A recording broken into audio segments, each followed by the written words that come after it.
The dawn barely managed to pierce the thick mist of the jungle as Daniel Okoye, 42, moved with careful steps among the exposed roots. He was a field veterinarian and conservationist, part of a small team monitoring primates in a remote reserve in Central Africa. The humidity soaked his shirt, and every sound, the snap of a branch, the hum of insects, seemed amplified. Daniel stopped dead. In front of him, the forest was too quiet. There were no bird songs, no movement in the canopy, only the slow drip of water falling from giant leaves. That absence of life was a familiar sign. Something had upset the balance. Then he saw it. A dark shadow emerged slowly from among the tall ferns. Daniel instinctively stepped back half a pace. His hand went to the radio clipped to his chest, though he didn't turn it on. He didn't want noise.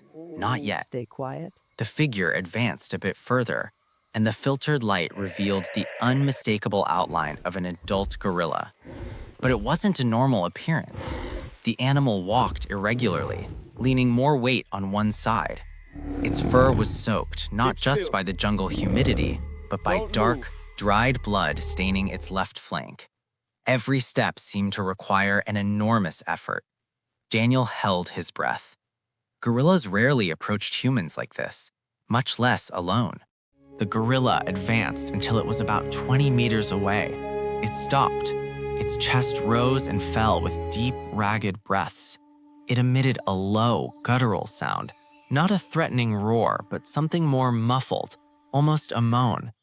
Daniel felt his skin crawl. "It can't be," he whispered, barely audible. The animal showed no aggression. It didn't beat the ground. It didn't puff out its chest. Its shoulders were slumped, its posture defeated. One of its hands hung stiffly as if it couldn't close it completely. And then, something happened that Daniel had never seen in all his years of work. The gorilla took 2 more steps toward him and stopped again, watching him, not with defiance, not with fury, with fixed, intense, almost desperate attention. Daniel knew that a single sudden movement could be fatal. A wounded gorilla was still a wild animal, capable of killing in seconds. Slowly, he raised his hands, showing he carried no weapons. His voice came out low and steady, trained for extreme situations. "Easy, easy." The gorilla responded with a deep snort. Its nostrils flared. It turned slightly, showing the wounded side, a deep, jagged laceration, likely caused by a poacher's snare or a metal trap. The flesh around it was swollen. The metallic smell of blood was unmistakable. Daniel felt a knot in his stomach. If that wound wasn't treated, infection would kill him in days. The gorilla took a step back, then another forward, as if hesitating, as if struggling between the instinct to flee and the urgent need for something else. Daniel slowly activated the radio. "Team, I have visual contact," he whispered. "Adult gorilla, severely injured. He's approaching on his own." There was an incredulous silence on the other end. "Approaching?" a voice replied. "Are you sure?" Daniel didn't look away from the animal. Completely sure. The gorilla sat heavily on the ground. The impact made the dry leaves vibrate. He leaned his back against the trunk of a fallen tree. His breathing became faster. A tremor ran through his body. It was an unmistakable gesture of extreme exhaustion. Daniel took a single step forward, then he stopped. He watched every reaction. The gorilla didn't move. It only emitted a low, rhythmic sound, almost like a deep purr mixed with pain. It took the team nearly 40 minutes to arrive. Every second felt like an eternity. Daniel remained at a prudent distance, speaking in a low voice, more to maintain calm than to communicate. When the other 2 conservationists appeared through the vegetation, they froze at the scene. An adult gorilla, vulnerable, waiting. The procedure was slow and meticulous. They used a low-dose tranquilizer dart carefully calculated based on the animal's size and condition. No one breathed until the gorilla finally lay back on its side, unconscious but stable.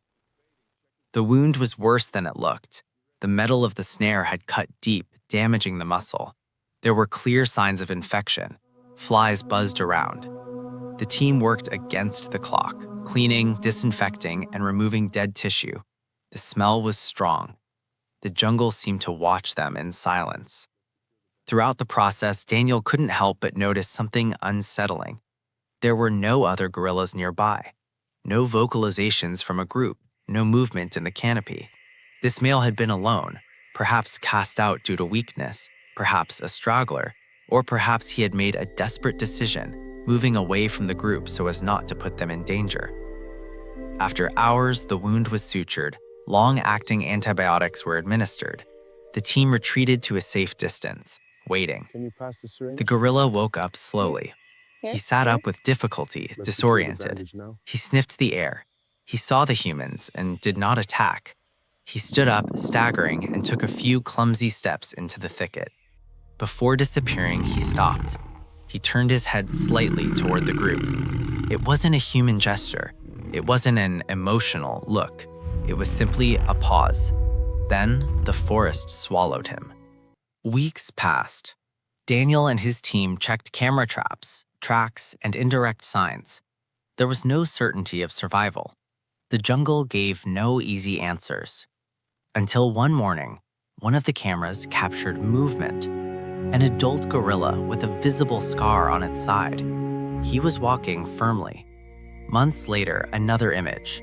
The same gorilla, now accompanied by others, reintegrated into a group, his body more robust, his gait confident. Time took its course. A year later, during another expedition, Daniel ventured into that same area again. The air felt different, more alive, noisier. Suddenly, a sharp thud echoed in the distance. Then another. Chest beats. Daniel stopped. Among the trees, several figures moved. A group of gorillas slowly crossed the clearing. Adults, females, infants clinging to their mothers, and at the end of the group, a large male with an unmistakable scar on his flank. The gorilla stopped. He looked in Daniel's direction. He didn't approach. He didn't change his posture. He simply watched him for several long, motionless seconds, separated by the jungle and time. Then, with a calm movement, he followed his group. In the jungle, there are no promises or gratitude as we humans understand them. Only survival, instinctive decisions, and fragile balances. But that day, something powerful became clear. Sometimes, when the line between life and death becomes unbearable, even the strongest animals seek help. And when that help arrives, the impact doesn't end with the rescue. It continues, silent, beating in the wild heart of the world.